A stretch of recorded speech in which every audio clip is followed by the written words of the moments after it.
विघ्नेश्वराय वरदाय सुरप्रियाय लंबोदराय सकलाय जगद्धिताय नागाननाय श्रुतियज्ञविभूषिताय गौरीसुताय गणनाथ नमो नमस्ते।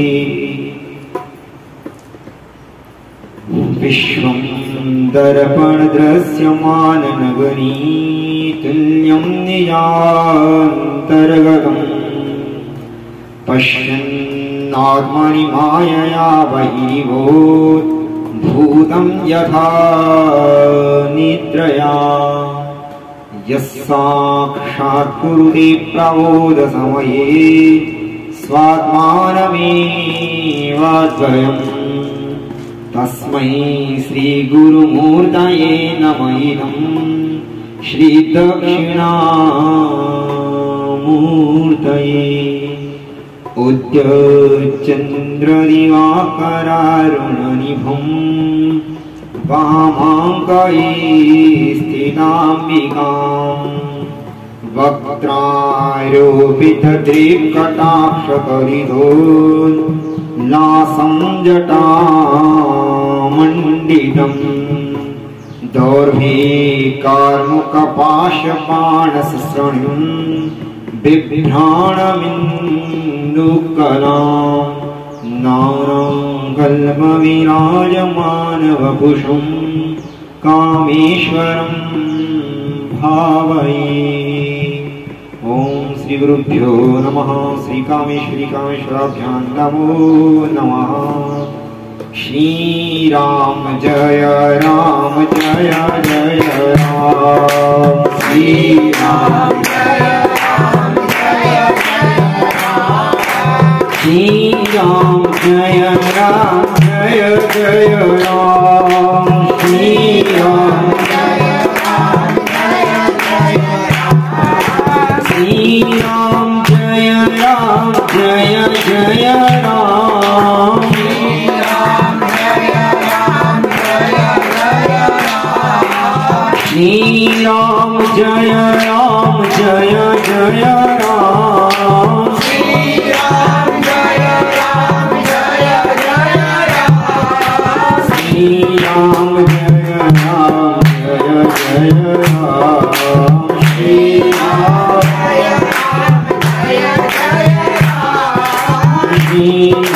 जय राम जय जय राम। श्री राम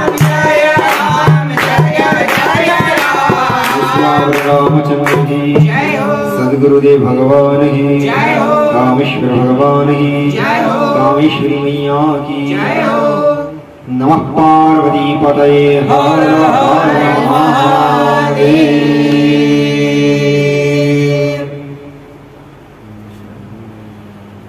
परम पूज्य सदगुरुदेव भगवान परमाराध्य भगवान कामेश्वर की वांगमयी मूर्ति श्री शिव महापुराण समुपस्थित ग्रंथ देवियों सज्जनों महादेव के भक्तगणों, हम लोग जो है भगवान कामेश्वर के चरणों में बैठकर भगवान देवादिदेव महादेव की लीलाओं का श्रवण करने जा रहे हैं। कल से जो है भगवान शिव की वांगमयी मूर्ति श्री शिव महापुराण का जो है पूर्ण रूप से अनुष्ठान चल रहा है, जिसपे जो है प्रथम दिन पूर्ण हुआ, आज द्वितीय दिवस भी जो है पूर्ण हुआ। प्रथम संहिता पूर्ण हुई, द्वितीय संहिता में आप लोग प्रवेश कर चुके हैं, द्वितीय संहिता भी आदि हो चुकी हुई, द्वितीय संहिता भी जो है पूर्ण हो गई। इसका मूल श्रवण अनिवार्य रूप से करना ही चाहिए, क्योंकि जो है ये भगवान शिव की जो है वांगमयी मूर्ति है। तो वांगमयी मूर्ति मतलब जो है भगवान का जो है वाणी में के रूप में भगवान देवाधिदेव महादेव वाणी के माध्यम से, आपके श्रोत्र इंद्रिय श्रवण इंद्रिय के माध्यम से आपके हृदय पटल में आकर विराजमान होते हैं। इसीलिए संस्कृत का मूल पाठ अनिवार्य रूप से श्रवण करना चाहिए। ये शिव महापुराण ग्रंथ में जो 7 संहिताएं हैं, पहले बता चुके हैं आपको 7 संहिताएं कौन कौन सी हैं। उस पर जो है पहला विद्वेश्वर संहिता, फिर दूसरा रुद्र संहिता, तो अभी आपकी जो है रुद्र संहिता पूर्ण हो। अब इसके बाद जो है शतरुद्र, जो है कोटि रुद्र, उसका उमा संहिता, फिर उसके बाद जो है वायवी संहिता, फिर उसका कैलाश संहिता, फिर वायवी संहिता क्रम आएगा। इस ग्रंथ में जो है 24,000 श्लोक हैं। 24,000 श्लोक का जो है पूरा भगवान की कृपा से 9 दिन में जो है संपूर्ण हो जाएंगे। तो आपको जो है पूरा हमारे ब्राह्मण देवतागण लगे हुए हैं जाप करने के लिए और दूसरा आपको कथा श्रवण कराने के लिए। अब जो है शौनक आदि ऋषि सूत जी से पूछते हैं कि प्रभु कथा श्रवण जो है उसकी विधि बताइए, कथा श्रवण कैसा करना चाहिए और कथा के लिए वक्ता कैसा होना चाहिए, श्रोता कैसा होना चाहिए, और थोड़ी बहुत किस विधि को जो है हम पालन करें जिससे जो है कथा का हमको जो है संपूर्ण लाभ प्राप्त हो सके। इसके लिए जो है शौनक जी कहते हैं सूत जी से, सूत सूत महाभाग व्यास शिष्य नमोस्तुते। वो जो है व्यास जी के शिष्य हैं, कौन है? सूत जी हैं। तो उनको जो है वो नमस्कार कर रहे हैं। जब हमको कथा श्रवण करा रहा है, समय दे रहा है और भगवान की नित्य लीलाओं का गुणधाम बताने के लिए, हमको कथा सुनाने के लिए अपना कीमती समय प्रदान कर रहा है, ऐसे ज्ञान संत शिरोमणि सूत जी महाराज की जो है स्तुति करके, उनको नमस्कार करके वो लोग हाथ जोड़कर बोल रहे हैं कि आप धन्य हैं, आप प्रभु धन्य हैं। धन्यस्तम शैववर्योसी वर्णनीय महद्गुणः। आप जो है महादेव का जो है महान गुणों का जो है वर्णन कर रहे हैं, इसलिए हम जो है आपको नमस्कार करते हैं। तो जो है कथा प्रारंभ करने के पहले शिष्यों को चाहिए कि वो जो है गुरु को नमस्कार करे और फिर उनसे अपनी जिज्ञासा प्रकट करें।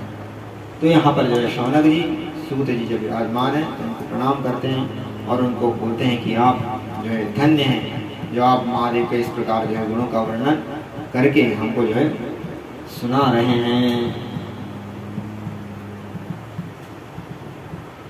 हरि की कथा सुनाने वाले तुमको लाखों प्रणाम, तुमको लाखों प्रणाम, तुमको लाखों प्रणाम, तुमको लाखों प्रणाम। हरि हरि कथा सुनाने वाले गुरुदेव हमारे, गुरुदेव हमारे, तुमको लाखों प्रणाम, तुमको लाखों प्रणाम। इस प्रकार से जो है वो अपने गुरुदेव का स्मरण करके बोलते हैं, सूत जी महाराज आप हमारे जो है गुरु रूप में आप हमको मेरे अज्ञान को नाश करने के लिए कथा श्रवण कर रहे हैं, इसलिए हम जो है लाखों बार आपको जो है प्रणाम करते हैं, नमस्कार करते हैं।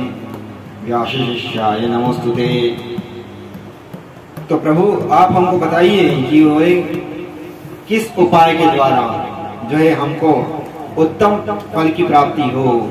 ये न सर्वं लभे श्रोता संपूर्णम फलमुत्तमम्। उत्तम फल की प्राप्ति कैसे हो कथा श्रवण करने से? तब जो है सूत जी महाराज कहते हैं कि आपने जो है बहुत अच्छी बात पूछी, इसके लिए हम जो है आपको इसकी विधि बताते हैं। सर्वप्रथम आप क्या करिए, देवज्ञं च समाहूय संतोषित जनान्वितः।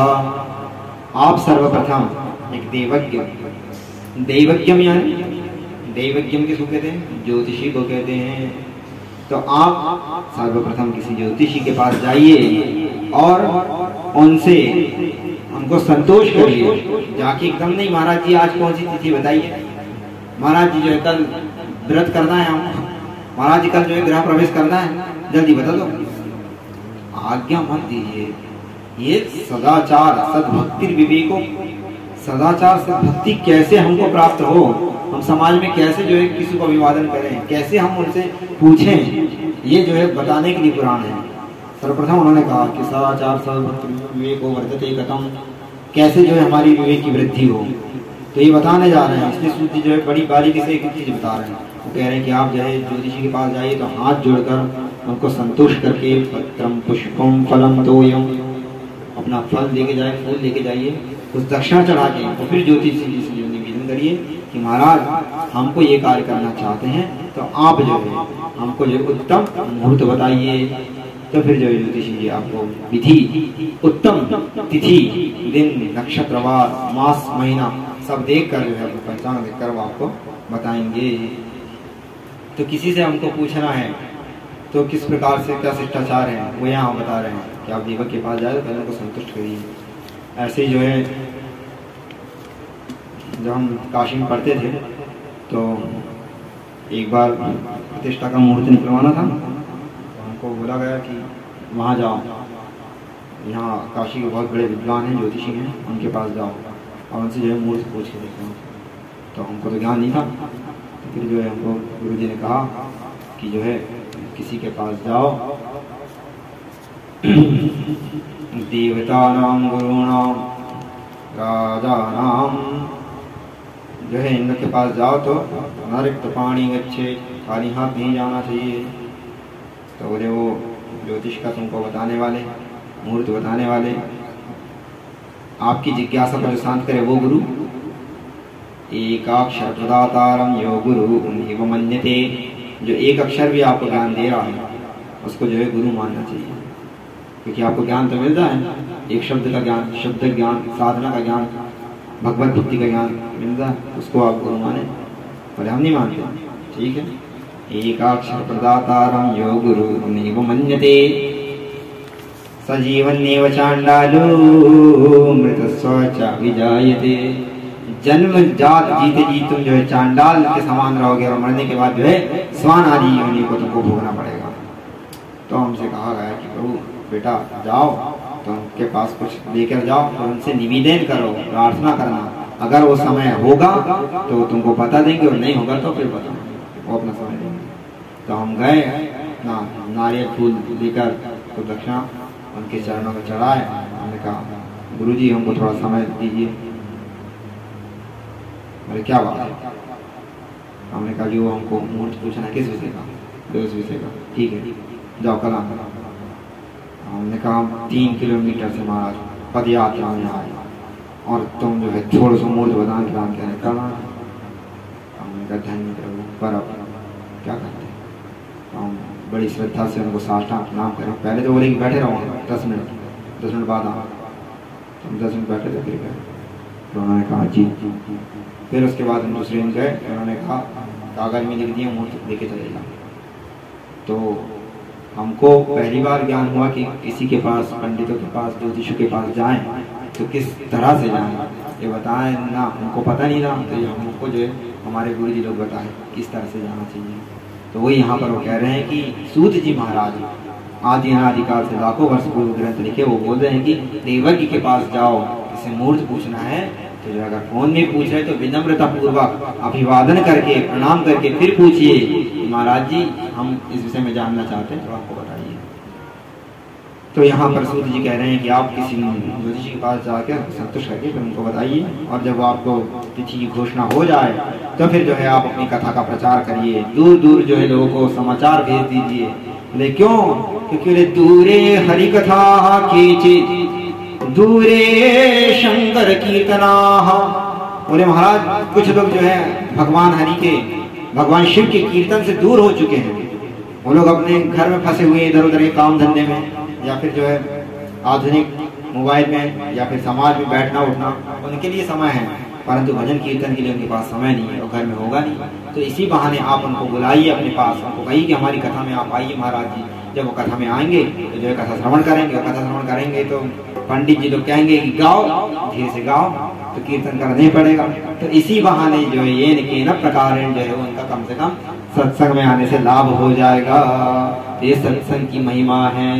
तो सत्संग में जाने से जो है उनका भजन कीर्तन हो जाएगा, इसलिए उनको निमित्त कम से कम उनका भी कल्याण हो जाए। तो उनको हाथ जोड़कर उनको दूर से बताओ कि भैया हम लोग कथा करवा रहे हैं, आप अपने अनुसार आ जाइए, कभी भी आ जाइए। ऐसा जो है स्त्री शूद्रों को, बंधु बांधवों को जो है बोल दीजिएगा। देशे देशे शाम्भवा ये कीर्तन श्रवणोत्सुका, जो श्रवण कीर्तन के अधिकारी हो, जिनकी जिज्ञासा हो, भगवान भक्ति में चिंतन हो, उनको, अधमों को, दूरतों को, मूर्खों को, और जो है प्रपंचियों को, और जो है वाद विवाद, ऐसो का है, ऐसो का है, ऐसो का है, और जगह सही नहीं, तो खाने की व्यवस्था ढंग से नहीं, बैठने की नहीं, ऐसो को हाथ जोड़ के क्या होतेगा, और तुम आओ तो और भंग नहीं, साधना में और भंग डाल दें, ऐसा को नहीं। जो एकदम उत्तम अधिकारी हैं, जो संत होते हैं, जो भक्त होते हैं, वो जो है सुविधा नहीं देखते, वो तो केवल भगवान की कथा कहीं मिल जाए, 2 घड़ी के लिए भगवान का भजन पूजन कीर्तन सत्संग, दूसरी पूजन का आनंद मिल जाए, बस वो जो भक्त होते हैं वो निश्चित रूप से आएंगे। और जो कहेंगे अरे हम सब जानते हैं, तो वो उनको बुलाने से मतलब नहीं, क्योंकि वो रस जानते ही नहीं है। नहीं, ऐसे लोग जो अजीर्ण हो चुकी हो, जिनको सब संपूर्ण ज्ञान हो, जो ज्ञानी हो, ज्ञानियों को मत बुलाओ। जो ज्ञानी है तो वो जो है ज्ञान का अभिमान के कारण जो है फिर आपकी भी निष्ठा नहीं रखेगा, कथा का सम्मान नहीं करेगा। और जो भक्त होगा तो भक्त को जो है कभी ज्ञान नहीं होगा, वो हमेशा जो है दासत्व का जो है भाव रखता है, वो हमेशा सीखने के लिए तैयार रहता है। हमारे गुरु जी जो है भक्ति ज्ञान वैराग्य की खान थे। ऐसा महाराज कोई, हम अंधे भक्त नहीं हैं, और हम बता रहे हैं कि आप देख लीजिए, भक्ति में, ज्ञान में, वैराग्य में, सबरे जितने बड़े संसार में जो उत्तम महात्मा हैं, वो गुरु जी के पास जाकर हाथ जोड़कर प्रार्थना करते थे कि भगवान इसके विषय में बताइए। सबके विषय में, चाहे कोई राजनीति का हो, चाहे धर्मशास्त्र का हो, चाहे वेद वेदांत वाला हो, चाहे भजनानंदी भी हो, तो उनके पास जाके बोलते तो भगवान बताइए। तो गुरु जी जो है न्याय वेदांत जो है एकदम धारा प्रवाह जो व्याख्या करते थे, उनको बताते थे। और उसके बाद भी जब जो है हमारे दास जी कुछ बोले कि भगवान ये ऐसो है, अच्छा वाह कैसा बताओ, तो वो बड़े सरल सहज भाव से कोई भी छोटी छोटी सी चीजों को जो पूछते थे, बेटा ये ऐसा कैसा, इसकी पूजा कैसे कर रहे हो। तो उनकी विनम्रता, उनका सरलता, सहजता देखकर हमको लोगों को भी ऐसा हो जाता था कि कैसी माया है आपकी, जानत हो सब कुछ स्वामी, फिर भी जो है हमसे पूछ रहे हो। नहीं, तो फिर हम लोग कहते थे अरे ता कहूँ कछु प्रभु अगम नहीं, जा पर तुम अनुकूल। पूछे क्यों, कैसे हो तुम? अरे प्रभु क्या वाणी में कुछ हो हम तो कहें, आप अंतर्यामी सब कुछ जानते हैं, पहले ही बता चुके हो हमरे क्या हाल है, और हम पूछते इस विषय में थोड़ा सा बताओ, हम लोग क्या काम करें। तो ऐसे धीर गंभीर महापुरुष लोग होते हैं जो भगवत भक्त होते हैं, उनको जो है कभी ज्ञान का अभिमान नहीं होता। और जो भगवान का भक्त होता है वो जो कथा का श्रवण करने की एक उसको लालसा होती है, उसका अधिकारी होता है, वो उसको जिज्ञासा होती है कि कहाँ कहाँ भगवान का कीर्तन चल रहा है। उसको अगर पता चल जाए तो निश्चित रूप से जो है आएगा ही आएगा।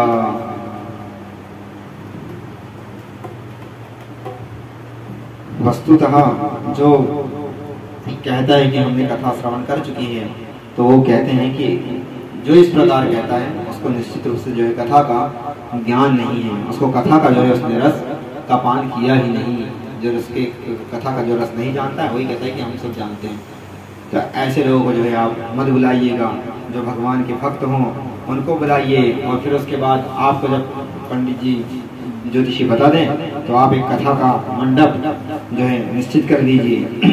उसके बाद उसको गोबर आदि से चौकोर करके शुद्धिकरण करके और मंडप सजाइए जिसपे भगवान की चौकी रखी जाएगी, भगवान की मूर्ति वांगमयी स्वरूप को जो पोथी को रखा जाएगा और उसको वाचन करने वाला पुराणज्ञ जो होगा, जो वाचन करेगा, उसके लिए एक कथा का अच्छा सा मंच सजाइए। बोले कर्तव्यो मंडपोत्युच्चैः कदली स्तंभ मंडितः। चारों ओर जो है कदली वृक्ष हो, कदली के पत्ते, केला के पत्ते लगे हों, ऐसा सुंदर जो है मंडप सजा हुआ हो, भगवान की दिव्य झांकी हो, ऐसा उत्सव के स्वरूप उसको जो है आप सजाइए और भगवान का उसमें जो है आह्वान करिए। और जो आपके रिश्तेदार हों उनको बोलिए कि अगर आप 9 दिन आए तो ठीक है, और 9 दिन भी ना आ सकें तो एक ही दिन के लिए कम से कम समय निकाल दीजिए। नावकाशो यदि प्रेमणा गंतव्यम दिनमेककम, एक दिन के लिए तो जो है कम से कम आप आ जाइए अनिवार्य रूप से। सर्वथा गमनम कार्यम दुर्लभा चाचम स्थिति, भले ही कैसी स्थिति हो पर एक दिन के लिए उनको आना चाहिए। इस प्रकार से उनको आप बुलाइए और फिर जो है नियम पूर्वक कथा श्रवण करने के लिए सुव्यवस्थित सुंदर आसन हो, स्थान हो, जो आपके आगंतुक मेहमान हैं उनकी जो है उत्तम व्यवस्था कर दीजिए। उनकी व्यवस्था वगैरह हो जाए, फिर जो है वक्ता को बुलाइए। जो वक्ता रहेंगे, वक्ता कैसो भी हो, कैसो मतलब पुराण का ज्ञानी तो हो, परंतु कहा गया कि बालो युवा तो वृद्धो वा दरिद्रो वापि दुर्बलः पुराणज्ञः सदा वन्द्यः पूज्यश्च सुकृतार्थिभिः। बोले वो बालक हो, वृद्ध हो या युवा हो अथवा दुर्बल हो, दरिद्र हो, जैसा भी हो, परंतु पुराण को वाचन करने वाला है तो सदा पूज्य, सदा सर्वदा जो है पूजन के योग्य है, उसका वो आप जो है पूजन करिए। और उसके लिए कहा गया कि उस पे कभी तुच्छ बुद्धि मत रखिए। नीच बुद्धि न कुर्वीत पुराणज्ञ कदाचन। जो पुराण का वाचन कर रहा हो, पुराण ज्ञान हो, उसके विषय में संकीर्ण और तुच्छ बुद्धि कभी मत लेके आइएगा। सूद जी कह रहे हैं क्यों? क्योंकि वो है गुरु के समान है, वो आपका गुरु है। कैसे?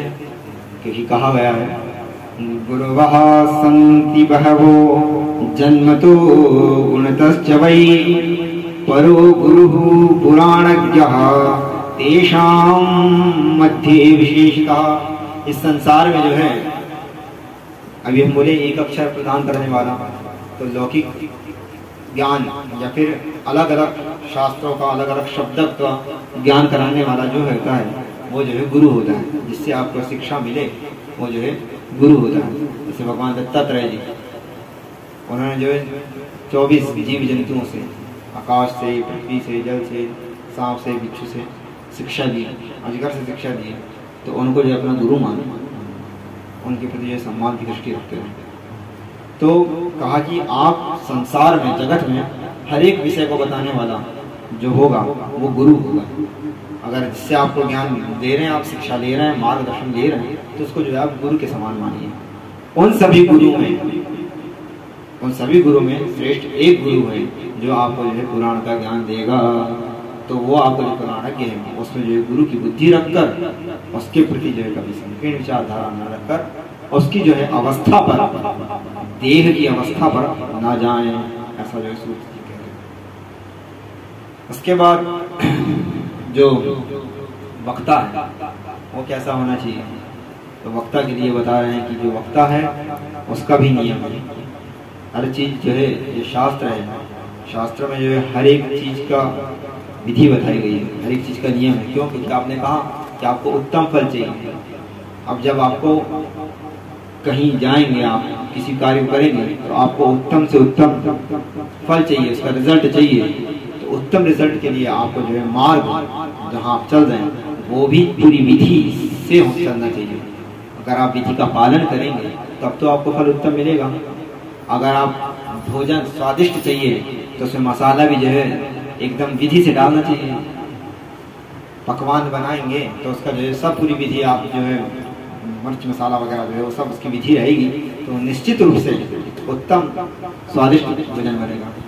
ऐसे ही जो है यहाँ पर पुराण का आपको जो उत्तम फल चाहिए, तो उत्तम फल के लिए आपका स्थान, आपका जो है वक्ता, फिर आपका श्रोता का नियम, और फिर आपकी उसकी विधि, आप जैसा आपका जो दिनचर्या वगैरह उसका भी थोड़ा बहुत ज्ञान होना चाहिए। तो उन्होंने कहा कि महाराज जो वक्ता है वो हो पुराणज्ञा शुचिर्दक्षः शांतो विजितमत्सरः, वो पुराण का जानने वाला हो, शांत हो, शुचिर्दक्ष हो, मतलब जो है पवित्र हो, शौचाचार संपन्न हो, गुरु परंपरा से सीखा हुआ हो, अन्यथा जो है अर्थ का अनर्थ कर देगा। अभी जैसे चल रहे हैं टीवी में, इसी का एक श्लोक को जो है वो कहीं का कहीं लेकर जा रहे हैं, इसी श्लोक से इसी पुराण को उठाकर जो है ये जो पुराण जो है भगवान विष्णु को, शिव को, भगवती को देवी बता रही है, जो है ब्राह्मणों का संत महात्मा के विषय में बता रही है, तो कह रहे कि ये इसमें लिखा है कि इनकी पूजा नहीं करना चाहिए, इसी का श्लोक उठा के इसी में बता दिया कि इनकी पूजा ही नहीं करना चाहिए। नहीं, आता है भार्याम रक्षती भैरवी, ये भैरवी देवी हमारी पत्नी की रक्षा करो। पर अगर वो पंडित जी पढ़े ना रहे, शब्द ज्ञान ना हो, व्याकरण शास्त्र ना पढ़े हो, तो क्या बोलेंगे, भार्याम भक्षती भैरवी, हे भैरवी देवी हमारी पत्नी का भक्षण करो, भक्षण करो। वो ऐसी प्रार्थना करें, हे प्रभु ऐसा करो। अब उनको ज्ञान तो हो, राता हो, भाका हो, शब्द ज्ञान हो, फिर उसके बाद गुरु परंपरा से तात्पर्य जानते होंगे, तात्पर्य जो है आपका समन्वय किस ओर लेके जाना है, शास्त्रों को, वर्णाश्रम व्यवस्था को, जो है श्रुति शास्त्र सिद्धांत क्या कहता है, भगवान की भक्ति, ज्ञान, वैराग्य की हम कामना करना चाहते हैं, वो हमको फलीभूत हो, कैसे हो, तो इस श्लोक के माध्यम से जो है वो सुदृढ़ हो। इसके लिए जो है वक्ता को चाहिए कि वक्ता जो है वक्ता इन सब की ओर जो है ध्यान रखे, और वो खुद जो है सोचाचार संपन्न हो, और फिर जो है वो भगवान का भक्त हो, पुराण का ज्ञाता हो, शांत हो, साधु हो, साधु हो, कारुण्यवान साधु हो, दयालु हो, वाग्मी वदित पुण्य कथा विमाम, इस प्रकार से जो है कथा को वाचने वाले के भी अंदर ये सब जो है ये गंभीरता जो गुण होना चाहिए। बोले इन सब को देखकर वक्ता जो है वो भी अपनी दिनचर्या शीघ्र जल्दी संपन्न करके, और जो है छौर आदि कर्म, छौर आदि मतलब बाल कटवाना, नाखून वगैरह, ये कर्म जो है जब कथा प्रारंभ हो तो उसके पहले ही कर ले। वक्त्रा छौरम संकार्यम दीना दरवाग व्रताप्तये, व्रत प्रारंभ हो रहा है, आपका अनुष्ठान है 9 दिन का, आप अनुष्ठान लेकर जो है कार्य कर रहे हैं, इस अनुष्ठान के पहले भी जो है जो वक्ता है वो भी अपनी जो है सब छौर वगैरह, नाखून वगैरह सब पहले कर ले। फिर कथा में जो व्रत के समय ये सब नहीं करना चाहिए, व्रत के नियम है, व्रत कैसे रहना चाहिए, तो व्रत का नियम वो बता दो। व्रत के पूर्व आप व्रत के समय ये सब कार्य नहीं कर सकते, वक्ता को चाहिए। तो वक्ता के लिए भी नियम संयम बंधन दोनों के लिए, वक्ता और श्रोता, तो वक्ता को लिए भी ये सब नियम बताया। और उन्होंने कहा कि इस प्रकार करके वक्तु कार्यम संक्षेप तो नित्य कर्म सर्व प्रयत्नता, अपने वक्ता जो है जो नित्य कर्म है उसको जो है संक्षेप में रूप में करके, और फिर जो है पुराण का संस्कृत का मूल पाठ का जो है वो वाचन करें। और श्रोता को चाहिए इस प्रकार ये सब होने के बाद भगवान की कथा निर्विघ्नतापूर्ण संपन्न हो, इसके लिए जो है भगवान गणेश का पूजन करें, भगवान महादेव का पूजन करें, अपने गुरु का पूजन करें, और गणेश जी से प्रार्थना करें कि प्रभु हमारे जो कार्य है निर्विघ्नतापूर्ण संपन्न हो।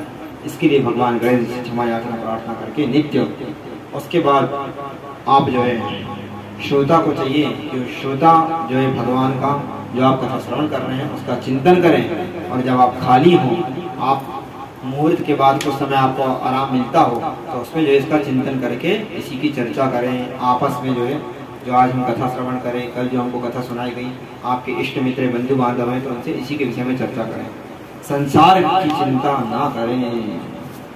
लोक चिंता धनागार पुत्रविद चिंताम युद्धस्य च, महाराज धन की, पुत्र की और लोक की, उधर क्या उधर क्या उधर क्या हो रहा है, इस प्रकार से जो है इनका इनका इनका चिंतन न करें। क्योंकि आप कथा श्रवण करने आए हैं तो कथा में आपको जो बताया गया है उसी का जो है फिर दिन भर आप चिंतन करें। धन का, पुत्र का और लोक में कहाँ क्या हो रहा है इसकी चिंता ना करें। कथा चित्तः शुद्धमतिः सलभेत् फलमुत्तमम्, इस प्रकार आप करेंगे तो आप निश्चित रूप से जो है कथा का उत्तम फल प्राप्त करेंगे, क्योंकि आपका अंतःकरण शुद्ध हो जाएगा। आपकी वाणी के द्वारा, आप श्रवण इंद्रिय के द्वारा मूल पाठ श्रवण कर रहे हैं, फिर उसके बाद वाणी से आपने जो श्रवण करे, फिर आप अपने बंधु बांधवों के साथ, ब्राह्मण देवताओं के साथ जो बैठे हैं उनके साथ आप इसी में चर्चा करेंगे। आपको कहीं संशय हो तो पूछिए। आप दिन भर इसी के लिए हैं, वक्ता भी इसी के लिए दिन भर हैं, पंडित जी भी दिन भर इसी के लिए हैं, तो आप उनसे संशय अपना पूछिए और इसी में चर्चा करते रहिए। जब आप मनसा वाचा कर्मणा इन्हीं के हो जाएंगे साहब, तो फिर उनको तो आना ही पड़ेगा, वो कहाँ जाएंगे। नहीं, हम तो जो है भगवान की जब शरण में हम लोग चले गए, नित्य उनका कायेन वाचा मनसा, शरीर के द्वारा उनकी सेवा कर रहे हैं, वाणी के द्वारा जो हमें कथा श्रवण कर रहे हैं उसको जो है अपने इष्ट मित्रों के साथ सुना रहे हैं, गा रहे हैं, और श्रवण इंद्रियों के द्वारा उनको श्रवण करके मन से जो है उनका चिंतन कर रहे हैं। तो इस प्रकार से हम जो है अपने गुरु के, अपने भगवान के, महादेव के जो है शरण में पहुंच गए हैं। और फिर हमसे उनसे जो है दीनहीन भाव से हमको कहते हैं कि प्रभु हमको अपनी शरण में ले लीजिए, हम जो है आपकी शरण में आए हैं। फिर वो इस प्रकार भगवान का अनुग्रह होगा, आपका अंतःकरण शुद्ध होगा, तो आपके हृदय पटल पर जो है वो विराजमान होंगे। इसलिए इस कथा को जो है श्रद्धा भक्ति के साथ आप सुनते रहिए। अभक्ता ये कथा पुण्याम श्रृण्वन्ति माम नराधमः, अगर इस कथा को जो है श्रवण करता भी है, कैसे अश्रद्धा के साथ श्रवण कर देता है, तो महाराज उसको जो है वो फल प्राप्त नहीं होगा। कथा भी आप श्रवण करें तो श्रद्धा भक्ति के साथ जो है कथा श्रवण करें। आप जिस काम से आप श्रवण करना चाहते हैं वो आपको जो है निश्चित ही उसकी प्राप्ति होगी। और असंपूज्य पुराण, जो इस प्रकार यथोक्तोपचार से पुराण की पूजा किए बिना कथा जो श्रवण करा रहा है, पुराणज्ञ को प्रणाम करे बिना अगर कथा श्रवण करने बैठ जाए तो वो जो है मूढ़, वो पापी जो है नरक की ओर जाता है। तो इसलिए पुराण का पूजन करें, पुराण सुनाने वाला है उसका पूजन करके, उसको साविधि प्रणाम करके फिर जो है हाथ जोड़कर श्रद्धा भक्ति आदर के साथ कथा श्रवण करना प्रारंभ करें। और जब कथा श्रवण होने लगे, जब कथा होने लगी तो उसको कथा के समय कहा कि आप जो है कथा के समय महाराज तांबूलम भक्षयन्तु ये श्रवन्तीमिमां कथां नराः सविष्टां खादन्त्यो, बोले खादन्ति नहीं, बोले जो आप कथा के समय जो तांबुल, पान, श्रुति, गुटखा वगैरह खाता है तो उसको जो है नरक में यमदूत जो है उसको विष्टा ही खिलाते हैं। तो इसलिए कथा के समय जो है ऐसा खादन ना करें। और ये च तुंगासनारूढ़ाः शृण्वन्ति मां कथा नराः, बोले जो ऊंचे आसन पर बैठकर कथा श्रवण करता है तो वो क्या होता है, भुक्त्वा ते नरकान् सर्वांस्तथा काका भवन्ति, वो जो है कौवे की तरह ही जो है कां कां करता ऊपर बैठा रहेगा।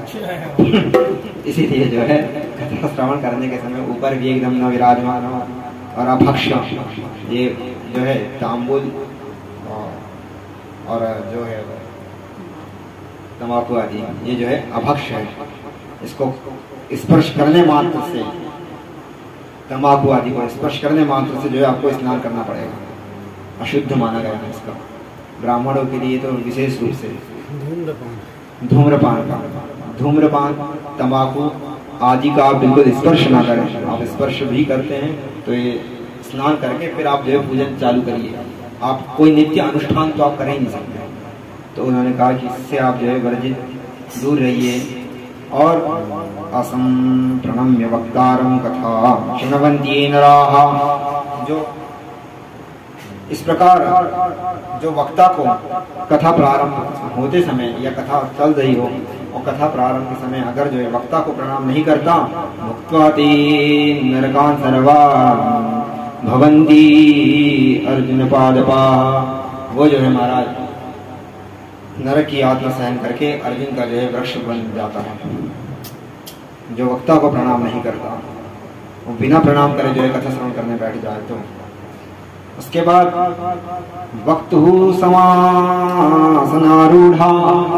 ये शृण्वन्ति कथामिमां, वक्ता के ही समान जो है समान आसन में बैठकर और कथा श्रवण प्रारंभ कर देता है तो उसके लिए कहा गया है गुरु तल्प समम पापम प्राप्यते नारकैः सदा। वो जो है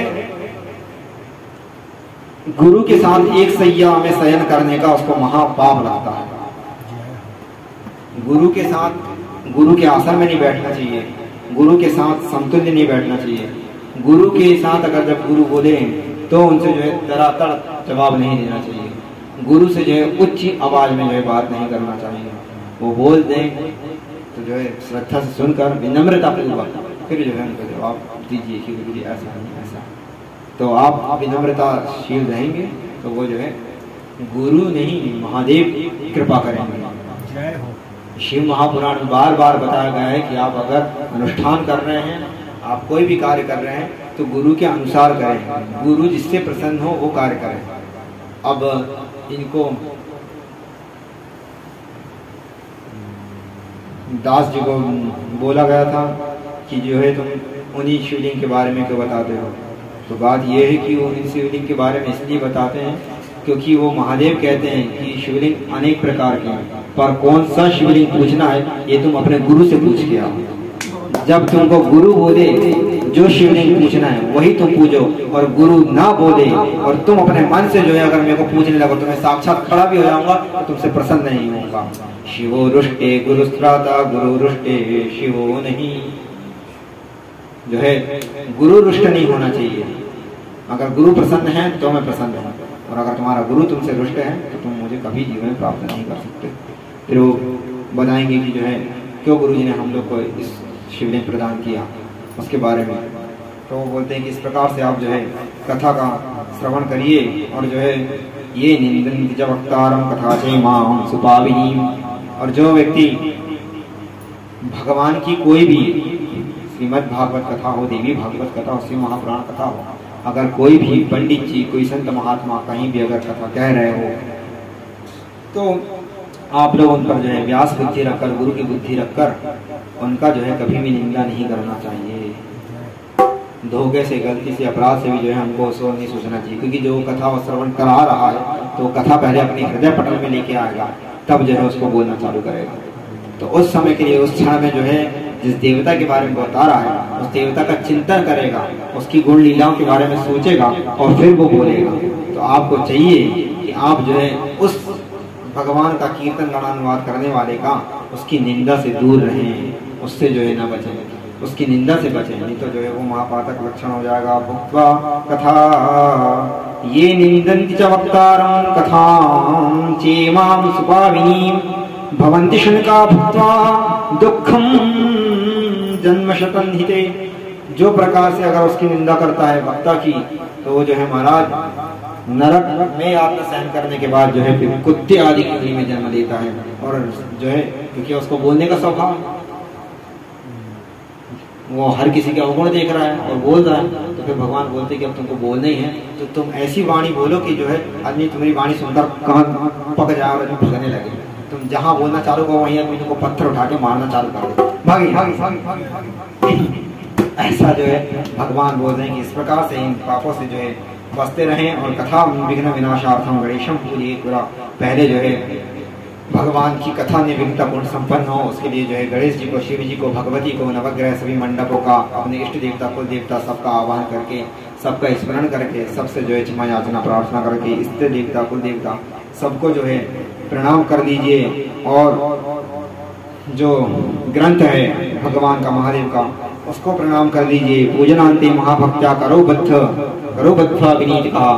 प्रकार से जो है सबका पूजन होने के बाद जो ग्रंथ है जिसमें भगवान की वांगमयी मूर्ति उसको जो है प्रणाम करके सांगोपचार से जो है यथाविधि उनका पूजन करें और शिव पूजोक्त विधिना वक्तारं च समर्चयेत् सपुष्प वस्त्र भूषा भी धूप दीपादि नार्चयेत्। इस प्रकार से जो है आप कथा का पोथी का पूजन करने के बाद वक्ता जो भगवान की जो है कथा को बोल रहा है उसका जो है गंधक्षत पुष्प वस्त्र धूप दीप कुछ फल के साथ जो है उसका पूजन करें और फिर उसके बाद आप लोग जो है कथा श्रवण करने के लिए बैठ जाएं। और श्रोता को चाहिए कि श्रोता क्या करें, तो श्रोता जो है ब्रह्म मुहूर्त में उठकर भगवान की सेवा में लग जाए, भगवान की कथा का चिंतन करते रहे और इस प्रकार से व्रत रहे कि जो है कथा का श्रवण होते रहे, कथा में जो है कोई विघ्न बाधा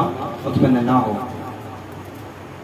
न उपवारं परम मन्ये कथा उपवासं परम मन्ये कथा श्रवणकारकम्। उपवास करे इसके लिए कथा को श्रवण का कारक हो, कथा श्रवण करने के लिए उपवास करे।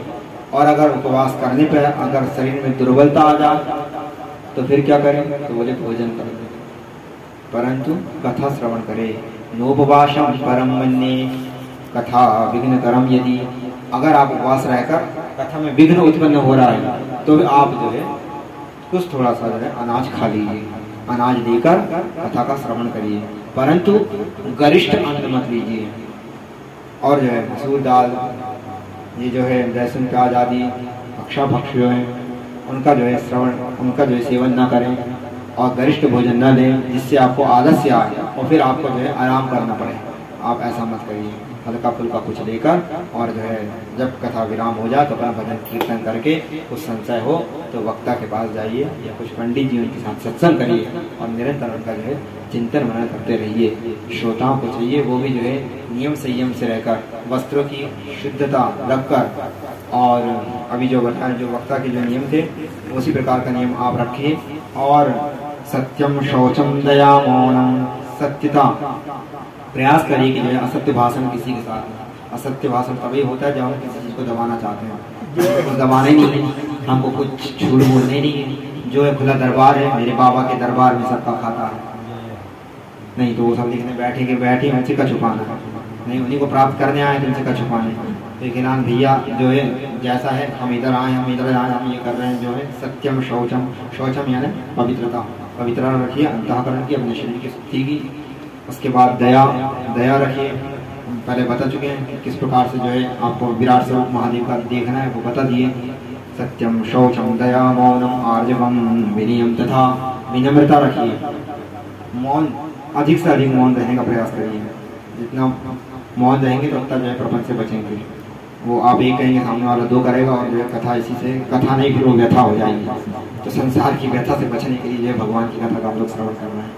तो इस प्रकार से आप करिए। औदार्यम सश्चैव कुर्यात् नित्यम कथावृत्ति, कथावृत्ति के लिए जो है श्रोताओं का ये सब लक्षण बताया, श्रोताओं को इस तरह करना चाहिए। और पठेत् शृणुयात् भक्त्या शिवनाम सहस्त्रम, और बाद में जो है जब कथा आपकी जो पूर्ण होने लगे धीरे धीरे आपके जो कुटुंबी कबीले आ जाएं तो उनका आदर सत्कार से उनका सम्मान करिए, उनकी जो है व्यवस्था देख लीजिए, उनको कहीं कोई कष्ट ना हो थोड़ा बहुत।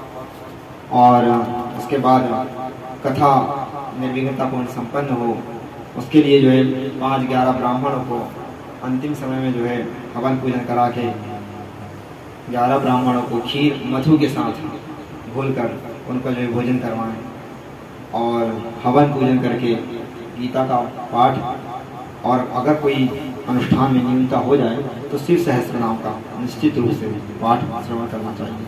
शिव सहस्त्र नाम का पाठ श्रवण करें तो शिव सहस्त्र नाम से अर्चन करें।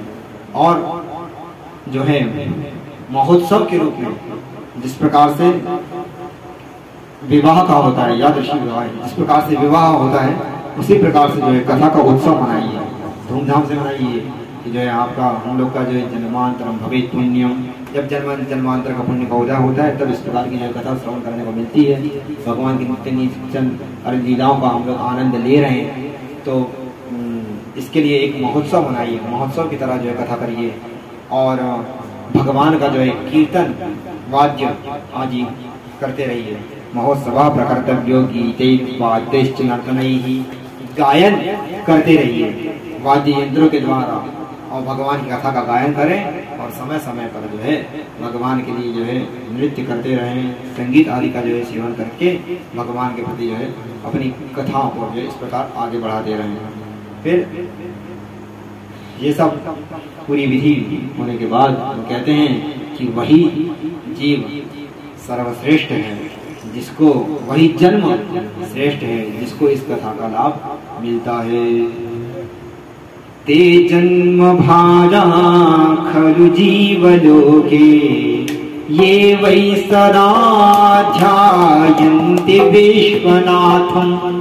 इस संसार में महाराज इस लोक में जो उसी का जीवन सफल है, जो है महादेव का ध्यान करता हो, विश्वनाथ का जो है ध्यान करता हो, जो विश्वनाथ की शरण में जाता हो, वो उसी का जीवन जो है धन्य है। विश्वनाथ मम नाथ पुरारी, जो विश्वनाथ जो है वही जो है हमारे रक्षक हैं, वही जो है हमारे काम क्रोध लोभ को जो है नाश करने वाले हैं। ये बात हम नहीं बता रहे, ये बात किसी से छुपी नहीं है, ये जो है पूरी दुनिया जानती है।